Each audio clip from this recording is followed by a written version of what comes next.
જાપાનની રાજધાની ટોક્યોમાં સ્થાપિત થનાર છે છત્રપતિ શિવાજી મહારાજની પ્રતિમા અમદાવાદમાં રથયાત્રાનું ભવ્ય સ્વાગત।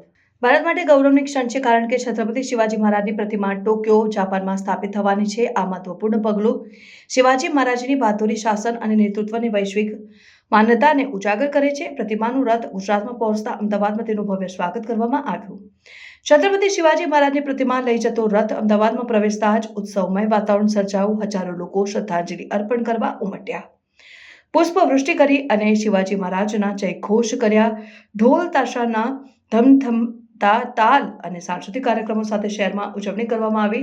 સ્થાનિક નેતાઓ અને ગણમાન્ય મહાનુભાવોએ પણ આ પ્રસંગમાં હાજરી આપી અને શિવાજી મહારાજના શાસન અને તંત્ર વ્યવસ્થાની યોગદાનને રેખાંકિત કર્યું અને આધુનિક ભારત માટે તેમના વિચારો આજે પણ પ્રેરણારૂપ છે। ભાજપમાં છત્રપતિ શિવાજી મહારાજની પ્રતિમાની સ્થાપના એ ભારતીય વારસાની આંતરરાષ્ટ્રીય સ્તરે ઓળખ અને સન્માન દર્શાવે છે। શિવાજી મહારાજનો ફૂટી નીતિ, સંરક્ષણ અને નેતૃત્વ એ વૈશ્વિક સ્તરે પણ મહત્વ ધરાવે છે। જાપાન તેમના સમુરાઈ સંસ્કૃતિ માટે પ્રખ્યાત દેશ અને શિવાજી મહારાજ વચ્ચે ઘણી સામ્યતાઓ જોવા મળે છે। આ પ્રસ્તાવ ભારત જાપાનના સાંસ્કૃતિક સંબંધોને વધુ મજબૂત બનાવશે અને ભારતીય પરંપરાનું વૈશ્વિક સ્તરે પ્રતીકરૂપ હશે।